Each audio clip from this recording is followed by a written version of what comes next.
Hello everyone, आप सभी को मेरा नमस्कार। आज हम क्लास 10th आईसीएससी हिस्ट्री का अपना पहला लेक्चर लेने जा रहे हैं।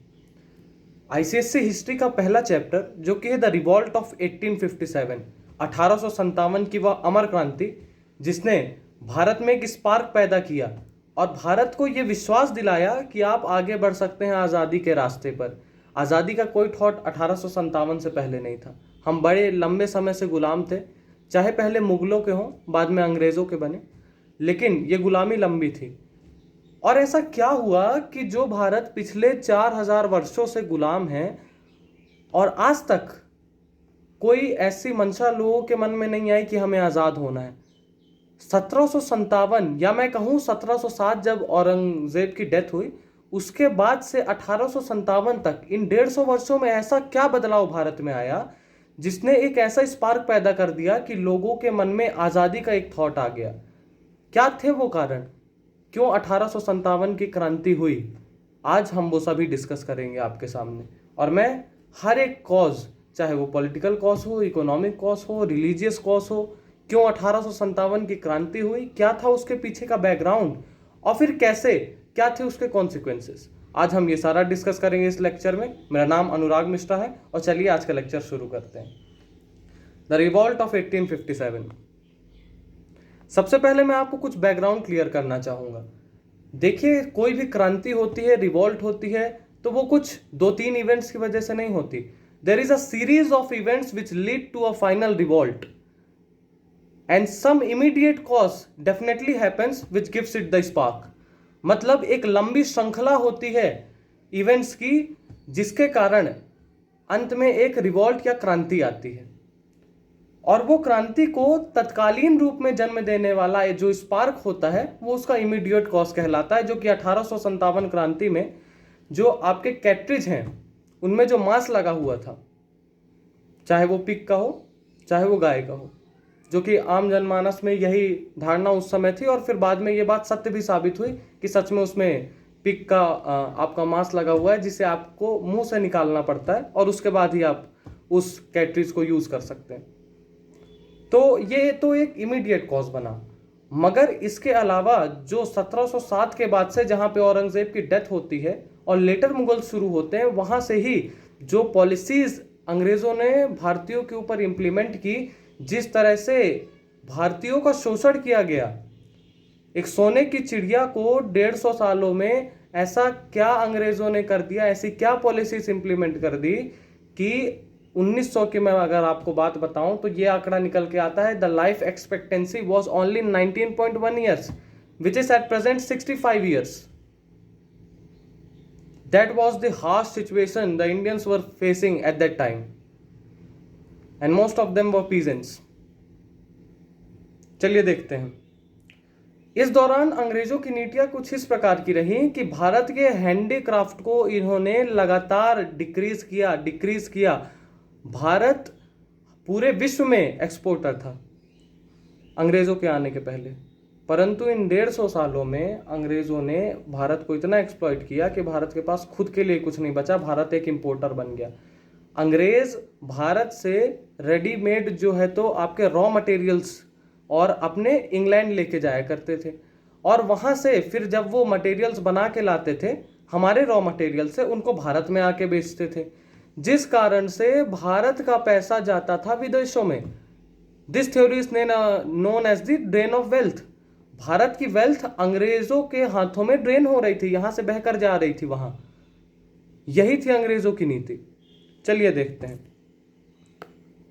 हैंडीक्राफ्ट को 1757, that is 1757 to 1857, during this time the handicraft of India was regularly decreased. Deindustrialization. This was the era of deindustrialization for the Indians. Peasants exploited. All the farmers, all the peasants were exploited. The harsh rule of the Britishers, the East India Company, had made the life worse for the peasants here. Tax rate was regularly increased. And during this time, during the time 1757 to 1857, nearly 18 to 20 famines hit India. Bharat की backbone टूट चुकी थी। जैसे ही अंग्रेजों को ये महसूस हुआ कि अब ये समय है जब मुगल एक नीचे के दौर में आ रहे हैं और मराठा अपनी ताकत उस हिसाब से विकसित नहीं कर पा रहे। इंग्लिश ईस्ट इंडिया कंपनी ने इसका फ़ायदा उठाया। उन्होंने अपने राइवल्स को, फ्रेंच को सबसे पहले हराया और फिर भारत में ऐसी नीतियां अप्लाई की जिस कारण से वो इन 100 वर्षों में, इन 150 वर्षों में भारत पे एक बहुत मजबूत पकड़ बना लिए। और ये थी उनकी सभी पॉलिसीज़। ये जो फेमाइंस थे ये भी एक बहुत बड़ा रोल अदा करते हैं अंग्रेज़ों को मदद करने में, क्योंकि हर 3 साल 4 साल में कोई महामारी आ रही, कहीं पे बाढ़ आ रही, इन समस्याओं से भारत उभर ही नहीं पा रहा था, लगातार जूझ रहा था। ये तो 1757 से 1857 का ये तो बैकग्राउंड है आपका कि क्यों ये क्रांति हुई। एक ये बहुत अच्छा आंकड़ा है, बहुत अच्छा ये फैक्ट है जो मैं आपके साथ शेयर करना चाहता हूँ। 1750s में 27% of world's total manufacturing was done by the Indians. मतलब विश्व में, पूरे विश्व में 27% की हिस्सेदारी भारतीयों की थी मैन्युफैक्चरिंग के क्षेत्र में, जो कि 1800 में घट के 24% हो गई एंड 1900 में जाकर के ये 3% महज रह गई थी। भारत की इकोनॉमी को तोड़ के रख दिया अंग्रेजों ने इस दौरान। तो ये था बैकग्राउंड 1857 की क्रांति का। और अब हम शुरू करते हैं the subjective matter which is relevant for your examinations. This was the background for you to make that plot, to set that plot, how to understand history, how to understand the revolt of 1857. अब हम formal शुरू करते हैं। Nature of the revolt. Revolt जो 1857 की क्रांति है उसका नेचर कैसा था? The British regarded the revolt of 1857 as a mere sepoy mutiny. भले अंग्रेजों के नाक में दम कर दिया था 1857 की क्रांति में, पर वो मानने को तैयार नहीं थे कि ये कोई बड़ी चीज है। उन्होंने तो साफ केवल इतना ही कह दिया था कि ये कोई बड़ी क्रांति वांति नहीं है, ये केवल एक साधारण सैन्य विद्रोह है। इन सैनिकों ने अपने डिसकंटेंट के कारण, अपनी डिससेटिस्फैक्शन के कारण जो विद्रोह किया है, केवल वही है 1857 की क्रांति। और कोई ऐसा मेजर पॉपुलेशन उसमें इन्वॉल्व नहीं थी, ये सैनिक बस इन्वॉल्व थे। अंग्रेजों का तो यही मानना था। The Indian historians regard the 1857 revolt as the first war of national independence. They focus on the civil and national aspects of the revolt. जब हम भारतीय हिस्टोरियंस की बात कहते हैं तो वो इसको फर्स्ट वॉर ऑफ इंडिपेंडेंस मानते हैं, और जो कि एक तरह से एकदम सही भी है। यही वो शुरुआत थी जहां से भारत आज़ादी की तरफ अपने कदम बढ़ा चुका था। द रिवॉल्ट स्टार्टेड ऑन 10 मई 1857। 10 मई 1857, 10 मई 1857 को मेरठ से ये रिवॉल्ट शुरू हुआ था। As a revolt of the sepoys, but it did not remain an isolated incident. The discontent of the soldiers spread to all sections of the society. शुरुआत इसकी हुई थी, जो सेना है, जो भारतीय, जो इंडियन सिपॉइज काम करते थे ब्रिटिश ईस्ट इंडिया कंपनी के लिए, उनका जो डिसकंटेंट था कंपनी के लिए, कंपनी की पॉलिसीज के कारण, उस कारण से 1857 की क्रांति का जन्म हुआ, जो कि बाद में आग की तरह फैली और समाज के जितने भी वर्ग हैं, विभिन्न वर्ग इसमें शामिल हुए, बढ़ चढ़ के सबने हिस्सा लिया। अब हम देखेंगे क्या थे वो मेन इवेंट्स जो कि हुए थे मेरठ में उस दौर में, और जिन्होंने इस 1857 की क्रांति का शुभारंभ किया था। चलिए देखते हैं मेन इवेंट्स एट मेरठ। यहाँ पे सबसे पहले इंपॉर्टेंट है 29 मार्च 1857। 29 मार्च 1857 को young soldier Mangal Pandey hang to death at Barrackpore. असल में मंगल पांडे जी ने क्या किया था, उन्होंने 2 ब्रिटिशर्स को शॉट कर दिया था, जिस कारण से उनको 29 मार्च 1857 को फांसी की सजा सुना दी गई थी। इसके बाद से सेना में विद्रोह था, पर वो विद्रोह उस स्तर पर उभर नहीं पा रहा था। एक बात आम जनमानस में काफ़ी प्रचलित हुई और बाद में लोग भी सब बताते हैं, किताबें भी लिखती हैं कि सोल्जर्स का एक ग्रुप मार्केट को निकला हुआ था और उस दौरान कुछ महिलाएं भी वहाँ पर प्रेजेंट थी। And those females provoked the Indian sepoys. उन्होंने कहा कि आपके हाथों में चूड़ियाँ बंधी हुई हैं क्या, आपने चूड़ियाँ पहनी हुई हैं, आपके बीच के एक योद्धा को, आपके बीच के एक सैनिक को फांसी की सज़ा सुना दी जा रही है और आप लोग शांत बैठे हैं। आप में से क्या किसी में भी इतनी शक्ति नहीं है कि वो जाके अंग्रेज़ों के खिलाफ विद्रोह करे, अंग्रेज़ों से सवाल पूछे? इस बात ने उन सोल्जर्स के जहन में ये बात डाल दी कि करना पड़ेगा, अब तो विद्रोह करना पड़ेगा। और उसके बाद लगातार विद्रोहों की एक सीरीज शुरू हुई। 9 मई 1857 को जब देखा कि ऐसा विद्रोह हो रहा है तो अंग्रेज़ों ने 85 सिपाहियों को डिसमिस कर दिया सर्विस से और 10 साल की जेल भी उनको इम्प्लीमेंट कर दी। अब वो 85 लोग डिसमिस भी हैं सर्विस से और 10 साल की उन्हें जेल भी दे दी गई है। और इसके बाद ही तुरंत 10 मई 1857 को revolt of 1857 begins at Meerut. तो मेरठ में शुरुआत होती है 1857 की क्रांति की। अब रेजिमेंट आफ्टर रेजिमेंट म्यूटिनीड, मतलब सेना में अलग अलग रेजिमेंट होते हैं और उन अलग अलग रेजिमेंट में एक के बाद एक लगातार विद्रोह हो रहे थे। Focal nodal points of the revolt, 3 मुख्य पॉइंट्स थे रिवॉल्ट के, जो कि थे दिल्ली, कानपुर और लखनऊ। ये उस समय भारत के काफ़ी प्रोमिनेंट एरिया थे, आज भी ये काफ़ी प्रोमिनेंट है, उस दौर में भी काफ़ी प्रोमिनेंट हुआ करते थे। तो यहाँ पे अलग अलग नोडल सेंटर्स हैं, मतलब अलग अलग पार्ट्स हैं इंडिया के, और उन पार्ट्स से कौन कौन लीडर उभरे थे 1857 की क्रांति में। इन जितने भी लीडर यहाँ पे हैं सबके साथ किसी ना किसी तरीके से गलत किया था, चाहे वो डॉक्ट्रिन ऑफ लैप्स के कारण हो, चाहे वो सब्सिडियरी अलायंस के कारण हो, किसी ना किसी तरह से अवध पर मिस गवर्नेंस के चार्ज लगाए गए।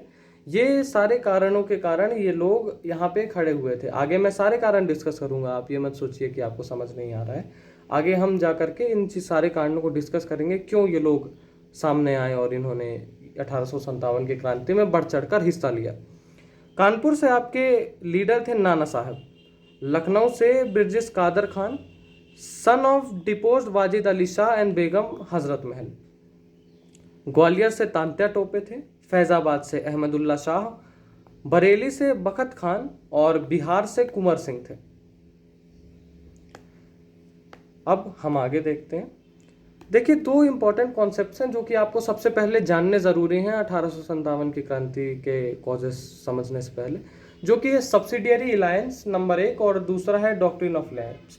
तो क्या कहता है सब्सिडियरी अलायंस का ये नियम? Under this system an Indian ruler who formed a treaty with the company in question would be provided with protection against any external attacks। मतलब अंग्रेजों ने भारतीय शासकों के साथ एक प्रस्ताव रखा उनके सामने, कहा कि आपको हम अपनी सेना देंगे। ऐसा हो सकता है कि आप राज्य कर रहे हैं और आपके जो छोटे स्टेट्स हैं वो आपके खिलाफ विद्रोह कर दें, तो या तो फिर पड़ोसी राज्य आपके ऊपर विद्रोह कर दे। उस सिचुएशन में अंग्रेजों ने कहा कि हम तो आपको जी दे देंगे अपनी सेना, आप उसकी मदद से जीत लेना। तो राजा खुश हुए, पर उन्होंने पूछा कि अच्छा, पर तुम ऐसा क्यों करोगे, तुम हमको क्या दोगे? तो मतलब हमें तुम्हें क्या देना पड़ेगा? तो अंग्रेजों ने कहा कि कुछ नहीं, आप तो बस हमें बदले में कुछ पैसे दे देना।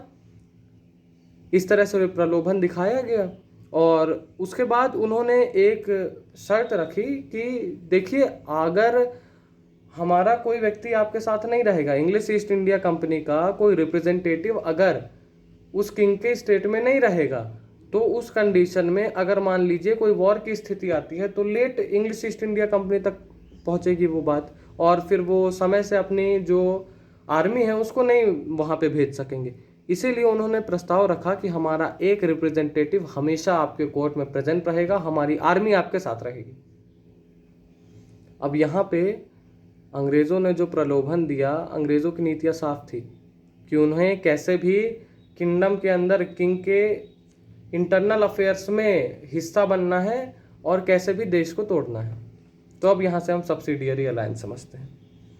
Keep the company's army at the capital of their state, मतलब कंपनी की army capital of their state, king के कैपिटल में आप वहाँ पे रहेगी, ठीक है।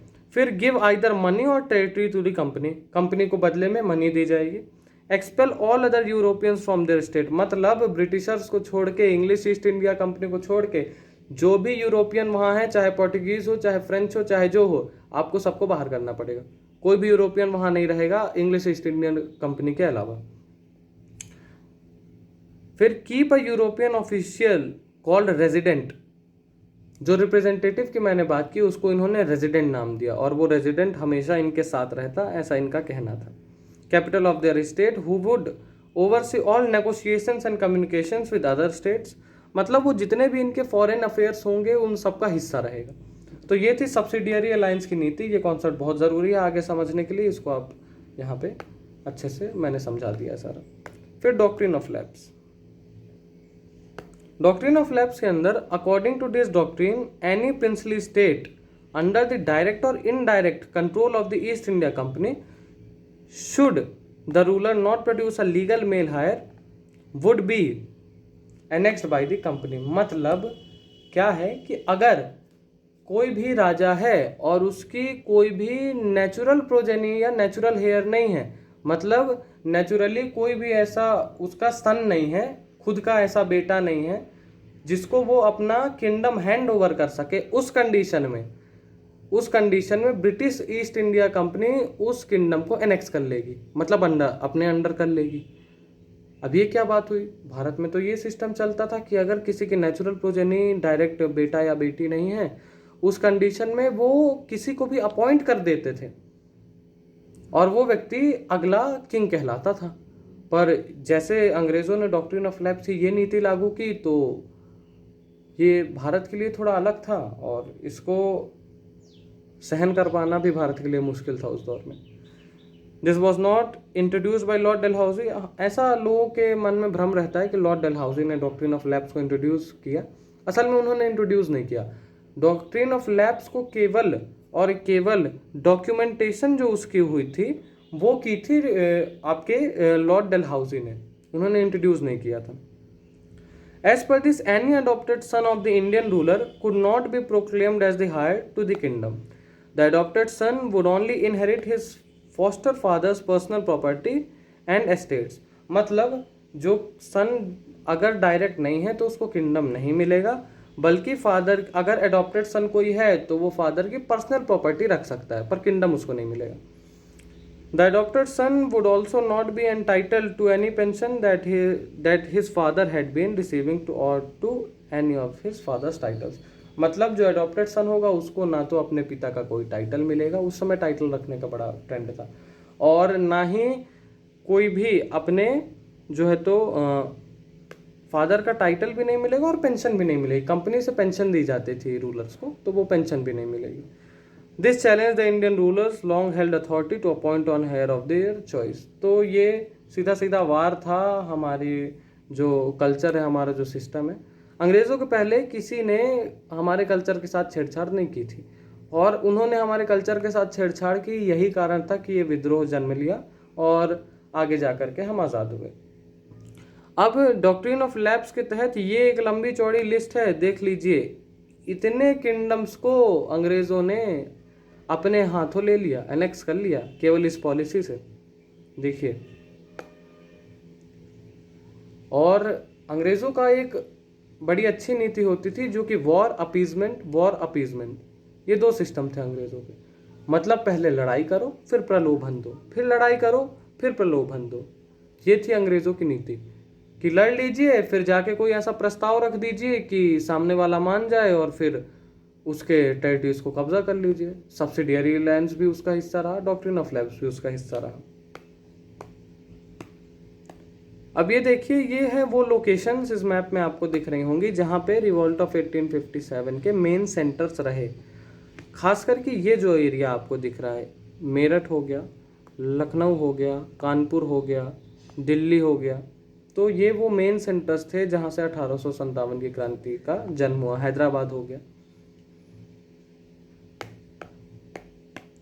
अब हम फॉर्मली स्टार्ट करते हैं कॉजेस ऑफ द रिवॉल्ट। क्या थे वो कारण जिन्होंने इस क्रांति को जन्म दिया? तो सबसे पहले हम मिलिट्री कॉजेस की बात करेंगे। मिलिट्री कॉजेस में जो सबसे पहला हमारा है वो है जनरल सर्विस एनलिस्टमेंट एक्ट 1856। इस एक्ट के आते ही सेना में ये आग के जैसे फैला। ये एक्ट क्या कहता था? According to this act Indians could be sent overseas, it was a taboo for a Brahmin to cross the seas. मतलब इंडियन जो ब्राह्मण्स थे उनकी ये मान्यता आई थी कि उनके लिए भारत को छोड़ करके और सीज को पार करके ओवरसीज किसी दूसरे देश में जाना एक पाप के समान है, एक टैबू है उनके लिए। और अंग्रेज़ों की नीति क्या कह रही थी कि किसी भी इंडियन सिपाही को सर्विस के लिए चाहे भारत में इस्तेमाल किया जा सकता है, चाहे यूरोप में इस्तेमाल किया जा सकता है। मतलब भारत के अलावा जहां भी भेजना है वो भेज सकते हैं, भारत में भी रख सकते हैं। ये पूरा कंट्रोल ब्रिटिशर्स के हाथ में है। ये सुनते ही जितने भी ब्राह्मण्स थे उनमें विद्रोह की एक प्रवृत्ति डेवलप हो गई और उन्होंने इसका विद्रोह कर दिया। General service enlistment act 1856। Then numerical strength. Numerical strength का एक बहुत बड़ा एडवांटेज था इंडियन सिपाहीज को, क्योंकि यूरोपियंस तो आर्मी में बहुत कम थे। The major part was from Awadh.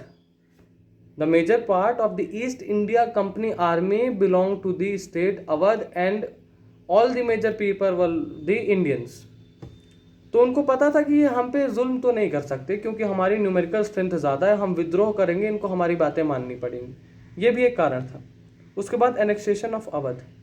Awadh का एनेक्सेशन कर लिया इन्होंने, अंग्रेज़ों ने, और चार्जेस क्या लगाए कि अवध में मिस गवर्नेंस चल रहा। मतलब अवध के रूलर अब अवध को अच्छे से रूल करने के जो है तो काबिल नहीं है, अच्छे से वो अपनी सरकार नहीं चला पा रहे हैं, और इसलिए ब्रिटिश सरकार अब अवध को अपने हाथों ले रही है। ये आरोप का तो कहीं से कोई सेंस ही नहीं बन रहा था। हमें आज नहीं समझ आ रहा और सोल्जर को उस समय नहीं समझ आया था। इसी कारण से भारतीय सिपाहीज ने विद्रोह कर दिया, क्योंकि 1/3 of the army, 1/3 of the Indian soldiers working in the British Indian army were from Awadh. Awadh से थे लोग, और जब उनके खुद के होम स्टेट के ऊपर इन्होंने ऐसा गलत कर दिया, उनके खुद के होम स्टेट को एनेक्स कर लिया, तो फिर कोई कहाँ से सुनेगा। इन्होंने विरोध कर दिया उस बात का। फिर condition of work. Provision of extra pay batta for sepoys on foreign service was stop. मतलब इन्होंने क्या कर दिया था कि पहले तो ये जब बाहर भेजते थे सिपाहीज को तो उनको एक्स्ट्रा अलाउंस, एक्स्ट्रा पेज दिया करते थे, पर इन्होंने बंद कर दिया वो। उसके बाद देवर अनहैप्पी अबाउट देयर पे allowance and condition of service. देखिए कितने सारे कारण हैं, कितना ह्यूज डिसकंटेंट था सोल्जर्स के मन में। पहला तो जनरल सर्विस एनलिस्टमेंट एक्ट, जो व्यक्ति बाहर जाने को तैयार नहीं है, जिसकी धार्मिक मान्यताएं बाहर नहीं जाने देती, उसको आप बाहर जाने बोल रहे हो। न्यूमेरिकल स्ट्रेंथ ज़्यादा है ही, जब हम लोग ही ज़्यादा हैं तो हम क्यों किसी का सहेंगे। Annexation of Awadh. आपके खुद के घर में, आपके खुद की होम स्टेट में कोई अगर ऐसा उसी को एनेक्स कर लेगा तो विद्रोह तो मचेगा। कंडीशन ऑफ वर्क भी खराब थी, अलावेंस नहीं दिए जा रहे थे, एक्स्ट्रा पे नहीं दिया जा रहा था जो कि मिला करता था। और फिर loss of Prestige in Afghan war. Afghan की लड़ाई में, अफगानिस्तान की लड़ाई में ब्रिटिश हार गया था, जिस कारण से सेना में उसको लेकर भी कुछ हताशा थी और उसमें भी विद्रोह की प्रवृत्ति थी। इसी के साथ आपके मिलिट्री कॉजेस यहाँ पे खत्म होते हैं। आपके पास पेपर में सवाल ऐसा आ जाएगा, describe the military causes which led to the revolt of 1857। Direct question आता है, तो आप ये 4-5 पॉइंट है आपके, पॉइंट वाइज जैसा इसमें नोट्स से बने हुए हैं वैसे ही आपको लिखना है। वहाँ एग्जाम में आपके कोई भी मार्क्स वहाँ कट नहीं होंगे। पॉइंट वाइज लिखना है और उसको डिस्क्राइब करना है। देखिए हिस्ट्री में एक तरीका होता है कि आप बुलेट पॉइंट्स याद रखिए। आप जनरल सर्विस एनलिस्टमेंट एक्ट आपको डिस्क्राइब करना है, आप इसको याद रखिए। न्यूमेरिकल स्ट्रेंथ याद रखिए, एनेक्सेशन ऑफ अवध याद कीजिए, और उसके बाद वहाँ पे आप डिस्क्राइब कर सकते हैं। ठीक है, अब हम अगले आ जाते हैं रिलीजियस कॉसेस पे। इंडिया की ऑर्थोडॉक्स सोसाइटी थी उस दौर में, और लोगों के जो धार्मिक सेंटिमेंट्स थे वो अंग्रेज़ों ने बहुत ज़्यादा हर्ट कर दिए थे। कैसे किए थे वो मैं आपको बताता हूँ अब। सोशियो रिलीजियस रिफॉर्म्स, अंग्रेज रिफॉर्म्स ला रहे थे भारत के अंदर, चाहे वो सती हो, डाउरी हो, विडो रीमैरिज हो, ये सारे रिफॉर्म्स ला रहे थे। और भारतीयों को ये महसूस हो रहा था कि उनके कल्चर के साथ खिलवाड़ हो रहा है और अंग्रेज अब गलत कर रहे हैं यहाँ पर। Several social changes were introduced by the British such as practice of sati was banned, laws were made to ban female infanticide, widow remarriage was legalised. चलिए ये काम तो अंग्रेज अच्छा कर रहे थे, पर उस समय का जो वर्तमान समाज था इसके लिए तैयार नहीं था, और अंग्रेज़ों ने अच्छे तरह से कम्युनिकेट भी नहीं किया था लोगों के साथ, और ये सारी चीज़ें लागू कर दी। अब लोगों पे इसका क्या असर पड़ा। These changes were seen as a strategy of the British to replace Indian customs with Christian beliefs and practices. लोग ये समझने लगे कि ये अंग्रेज़ों की एक रणनीति है कि लोग हिंदुइज्म में जो माना जा रहा है उसको लोग छोड़ दें, और ब्रिटिशर्स की जो स्ट्रेटजी है वो किसकी है कि आप क्रिश्चियन बिलीफ्स को माने। ये था जो लोगों ने समझा।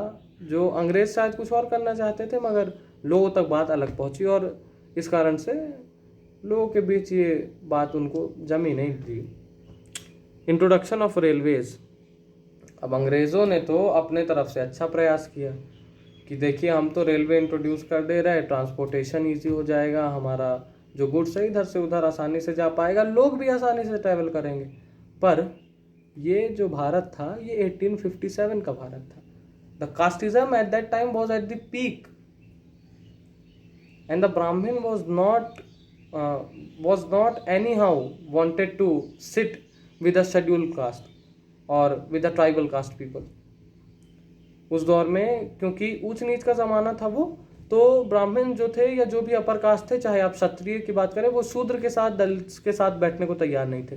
क्योंकि रेलवे में तो आपके लिए अलग से तो कोई सीट होगी नहीं, आपके पास एक सिंगल सीट है, वहीं पे ब्राह्मण बैठेगा, वहाँ पे कोई और अदर कास्ट का व्यक्ति बैठेगा, वहीं पे क्षत्रिय बैठेगा, सब लोग वहीं पे बैठेंगे। और ये लोगों से सहन नहीं हुआ कि कैसे हमारे बराबरी में बैठा देंगे, वो दौर ही वैसा था। उसके बाद they felt this was done deliberately to defile their caste and religion. उनको लग रहा था कि भारतीयों का जो रिलीजन है उसके साथ खिलवाड़ हो रहा है। Our religion and our customs are in danger was the threat perceived by the Muslim maulvis and the Brahmin priest. और ये डर केवल हिंदुओं को नहीं था, मुस्लिम्स में भी बराबर रूप से ये डर था, क्योंकि हिंदू मुस्लिम को भी अलग बगल में बैठना था। खैर उस दौर में हिंदू मुस्लिम एकता थी, बाद में अंग्रेजों ने उसको तोड़ने का प्रयास किया, पर उस दौर में हिंदू मुस्लिम एकता ठीक स्तर पर थी। New laws. In 1850 Lord Dalhousie passed a law which entitled a person to inherit his ancestral property if he converted to Christianity. ये लीजिए, अब इन्होंने ऐसी नीतियां लागू कर दी कि आप क्रिश्चियनिटी में अगर बदलेंगे तो आप अपने पिता की प्रॉपर्टी को इनहेरिट कर सकते हैं। अब इसके बाद लोगों की जो विचारधारा थी ये एकदम क्लियर हो गई।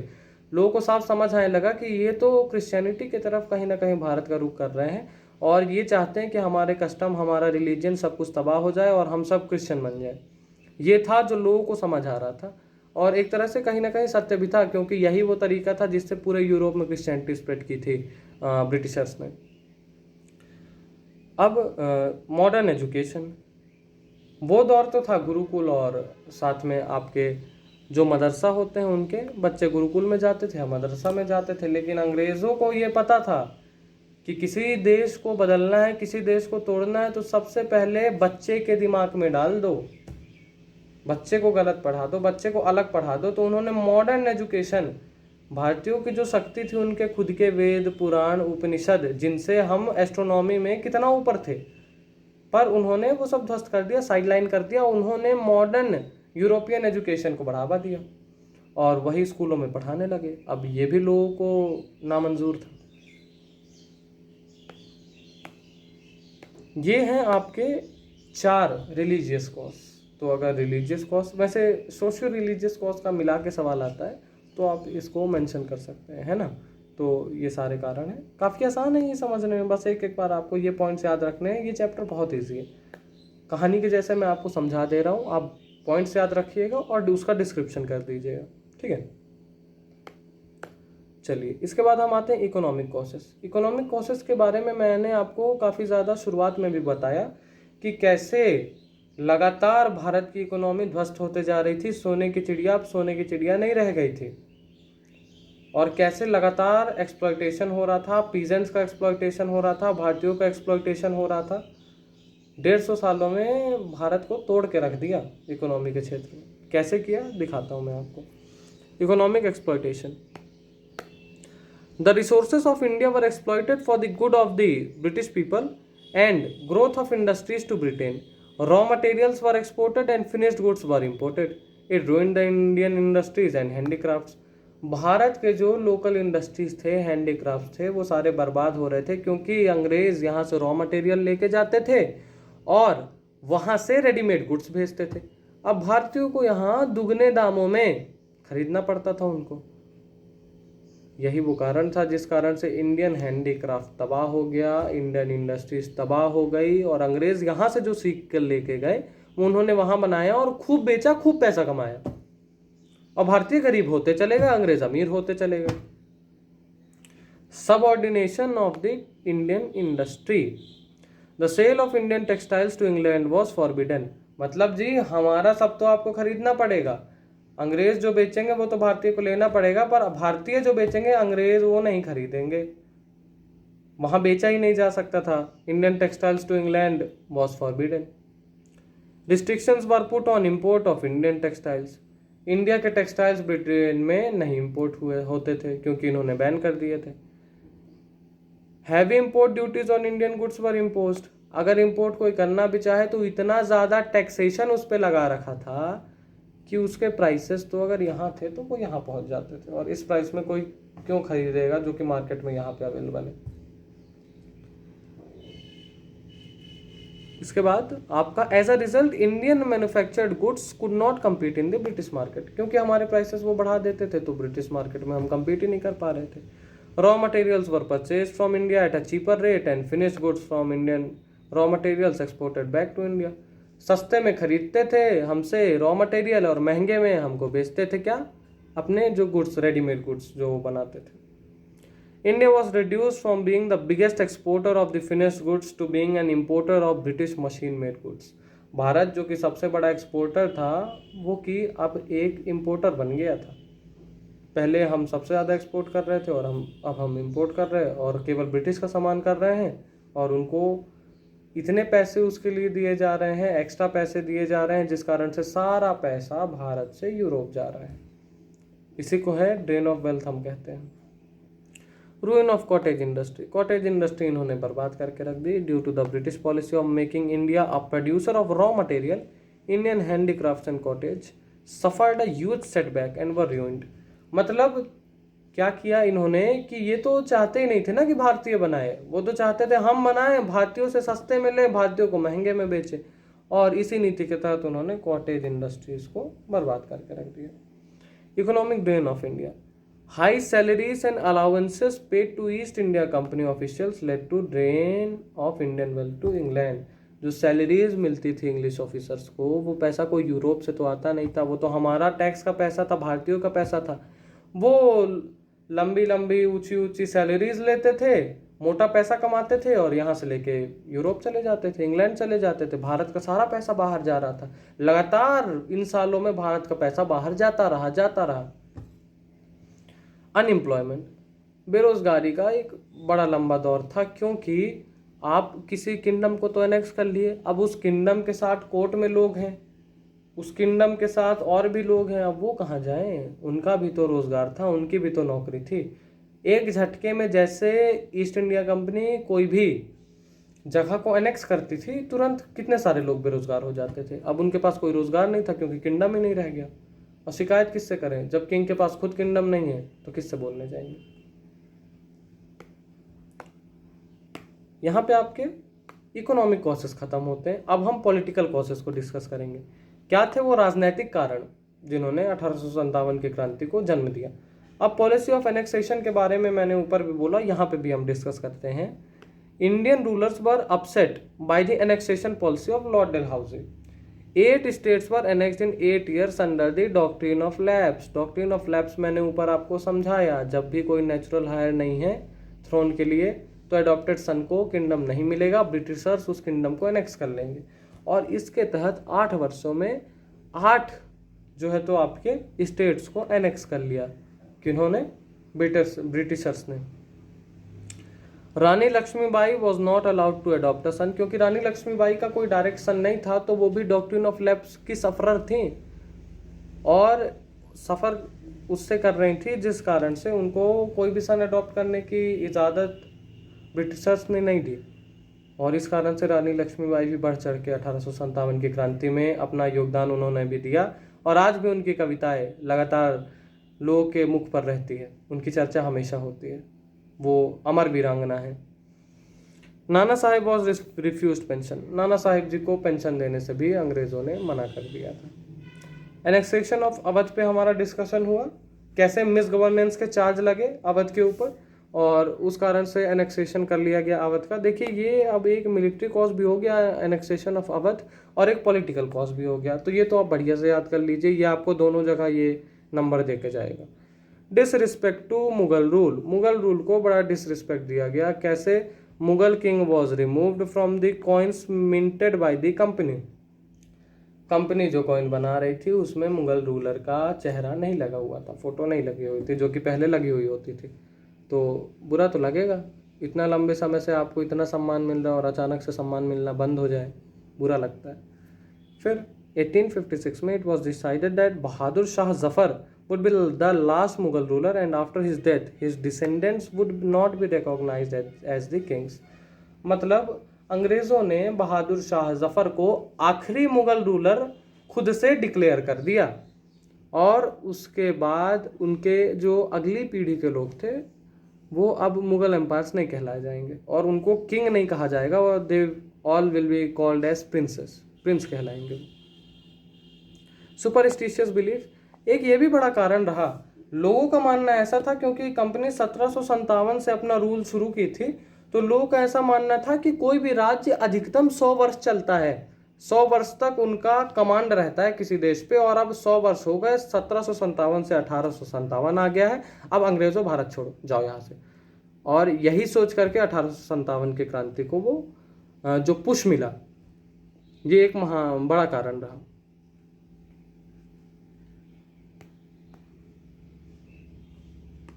अब इसके बाद हम आगे बढ़ते हैं, पॉलिटिकल कॉज भी यहाँ पे ख़त्म होते हैं। अब consequences of revolt after math, हम आखिरी फेज में आ चुके हैं इस चैप्टर के, और हमने सभी कॉजेस को डिस्कस कर लिया, हमने सारा बैकग्राउंड डिस्कस कर लिया, और अब हम आखिरी चीज़ जो डिस्कस करने जा रहे हैं कि इस रिवॉल्ट, इस क्रांति के परिणाम क्या निकले, क्या वो कॉन्सिक्वेंस निकले इस सारी चीज़ों के जो भी रिवॉल्ट हुआ। Important changes were introduced by the British in India after regaining control of the country by the end of 1859। 1859 तक चीज़ें शांत होने लगी थी, ब्रिटिशर्स का फिर से कंट्रोल बन गया था भारत के ऊपर, और उन्होंने कुछ पॉलिसीज़ में अपने चेंज किया। देखिए, ऐसा माना जाता है कि 1757 से लेकर के मैं आपको समझा दूं कि यहाँ पे समझा देते हैं जाकर, 1757 यहाँ है 1857, और इसके बाद इसके आगे का पीरियड, ये 3 फेज अगर हम माने तो ये जो फेज था, this was the phase of companies rule, companies rule. इस दौर में कंपनी रूलर थी, और यहाँ पे क्राउन रूलर था 1857 के बाद। क्राउन यानी डायरेक्ट ब्रिटिशर्स की जो रानी थी वो। तो अब जो है तो ये परिवर्तन होने वाला था कि कंपनी के रूल से अब क्राउन का रूल आने वाला था। तो देखते हैं हम the structure of the government. The British parliament pass the new act in 1858 and transferred the powers of East India company to British crown. अब ईस्ट इंडिया कंपनी रूलर नहीं थी भारत की, ब्रिटिश क्राउन हो चुका था। Member of the British cabinet was appointed secretary of state for India. He was given a council to advise him called the Indian Council। Council का गठन हुआ, साथ में secretary of state for India भी बनाया गया ब्रिटिश कैबिनेट से। और governor general of India was given the title of viceroy. इसके पहले वाइसरॉय नहीं, गवर्नर जनरल कहलाते थे, जिसको बाद में बदल के वाइसरॉय कर दिया गया, as a personal representative of the British crown. ये भारत में ब्रिटिश क्राउन का रिप्रेजेंटेटिव होता था, सबसे बड़ा ऑफिसर है। Policy towards the ruling chief, policies बदली गई। क्या पॉलिसीज बदली? All ruling chiefs of India were assured that their territory would not be annexed in future. सबको भाई बताया गया कि देखिए अब हम क्या है, आपके जो किंगडम है उनको एनेक्स नहीं करेंगे। ये फिर से वही प्रलोभन देने वाली बात है कि अभी तो मतलब बेटा ये ले टॉफ़ी ले ले, तू अभी खा ले, रोना शांत हो जा, कुछ देर बाद फिर से अपन देखेंगे। वही वाला हिसाब किताब था यहाँ भी। They were allowed to pass on their kingdoms to their adopted son. ठीक है जी, अडॉप्टेड सन्स को भी डॉक्ट्रिन ऑफ लैप्स हटा दिया। However they were made to acknowledge the British queen as their sovereign Paramount.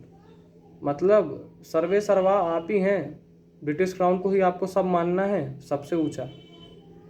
Thus Indian rulers were to hold their kingdoms as subordinate of the British crown. अब kingdom तो है, लेकिन ऐसा मानिए आप कि अब आप कठपुतली हो गए, you are the puppets of the British crown. आपको अपने आप को ब्रिटिश क्राउन के नीचे ही मानना है, आप अपने आप को सबसे सुपीरियर नहीं मान सकते। Policy towards the Indian soldiers, soldiers के पॉलिसीज में भी बदलाव हुआ। It was decided that the proportion of Indian soldiers in the army would be reduced, मतलब क्योंकि इतनी बड़ी आर्मी थी, ब्रिटिशर्स की आर्मी में इतना बड़ा हिस्सा था भारतीयों का, जैसे 1/3 तो अवध का हिस्सा ही था और बाकी पार्ट्स का भी हिस्सा था, मतलब मेजर तो इंडियंस थे। तो उस प्रोपोर्शन को यूरोपियन सब कम करना चाहते थे, जिससे अगली बार कोई इतना बड़ा विद्रोह जन्म ना ले पाए। And members of European soldiers would be increase. ठीक है जी। Instead of recruiting soldiers from Awadh, Bihar, central India and south India, more soldiers were recruited among the Gurkhas, Sikhs and Pathans. इसके पहले जी अवध, बिहार, सेंट्रल इंडिया से बहुत ज़्यादा लोगों को अपॉइंट किया जाता था, बहुत सारे लोगों को आर्मी में लिया जाता था, जो कि बाद में चेंज किया क्योंकि यहाँ से विद्रोह हुआ, और बाद में सिख्स, गुरखास और पठान्स इनको अपॉइंट किया गया, इनको रिक्रूट किया गया कंपनी में, कंपनी बोल रहा हूँ सोल्जर में। इसके बाद policy towards the landed aristocracy, policies were made to protect landlords and zamindars and give them security of rights over their lands, मतलब क्योंकि उस समय जमींदार बहुत बड़ा आदमी होता था, आज भी जमींदार बड़ा है, पर उस समय जमींदारी की बात ही अलग थी, क्योंकि people use to exploit the people who were needy, the people who were peasants. What they do is, if there is an interest of ₹10 on an amount of rupees, on a principal amount of ₹100, they would charge it 50, they would charge it 60, और पूरा जीवन निकल जाता था लोगों का, लेकिन वो कर्ज नहीं खत्म हो पाता था, और ये जमींदार, ये जो लैंडलॉर्ड्स थे, ये अमीर से अमीर, अमीर से अमीर होते जा रहे थे। तो इनको भी आश्वासन दिलाया गया कि देखिए आपकी कोई ज़मीन हम नहीं छीनेंगे, अंग्रेज़ों ने ऐसा कहा। Land and property of Muslims were confiscated on a large scale. They were treated with suspicion and hostility. ये चीज़ जो है, तो land and property of Muslims को बहुत ज़्यादा, जो मुस्लिम्स की जो लैंड थी, उनकी जो प्रॉपर्टी थी, उनको लार्ज स्केल में कन्फिस्केट कर दिया गया था, और उनको हॉस्टिलिटी और सस्पिशियन वैसी नज़रों से देखा जाता था। ये थोड़ी सी ये चीज़ गलत थी, थोड़ी सी नहीं, बहुत ज़्यादा गलत थी। Policy towards Indian customs and traditions, British decided to respect the customary religious and social practices of people in India. Thus, a new phase of history began after 1857. अंग्रेज़ों ने ये समझा कि भारत में अगर शासक बने रहना है, भारत में अगर रूल करते रहना है, तो उसके लिए सबसे महत्वपूर्ण है कि भारतीयों की जो धार्मिक मान्यताएं हैं, आप उनके साथ खिलवाड़ न करें, आप उनका सम्मान करें। और इसके बाद से 1857 के बाद से एक नया दौर शुरू होगा, जहां पे हम ग्रोथ ऑफ नेशनलिज्म जैसी चीज़ों को पढ़ेंगे। हम देखेंगे कैसे कांग्रेस का गठन हुआ, और फिर कैसे जाके मॉडरेट्स और रेडिकल्स के हाथों ये देश आया, बाद में गांधी जी आए, और कैसे हम आगे नॉन कॉपरेशन, सिविल डिसोबीडियंस और क्विट इंडिया के रास्ते जा करके आज़ाद हुए। ये हम आगे वाले लेक्चर्स में ज़रूर डिस्कस करेंगे। 1857 की क्रांति, जो कि द रिवॉल्ट ऑफ 1857 था, उसके बारे में आज हमने सारे पॉइंट्स कवर कर दिए हैं। एग्जाम में कई बार ऐसा होता है कि आपके सामने क्वेश्चन की लैंग्वेज थोड़ी वो ट्रिकी रखेंगे, तो आपको ऐसा फील होगा कि यार ये तो मैंने पढ़ा नहीं है, ये तो लेक्चर में कहीं पढ़ाया नहीं गया था। ऐसा नहीं होता, जो जितना भी मैंने पढ़ाया है ना, मसाला सारा यही है। आपको आंसर इन्हीं पॉइंट्स में से देना है, और आपको लैंग्वेज पिक करनी आनी चाहिए। वो आप थोड़ी सी प्रैक्टिस करेंगे, थोड़े से क्वेश्चंस देखेंगे, तो आपको आसानी से समझ आ जाएगा। That's all from today's video. Thank you so much.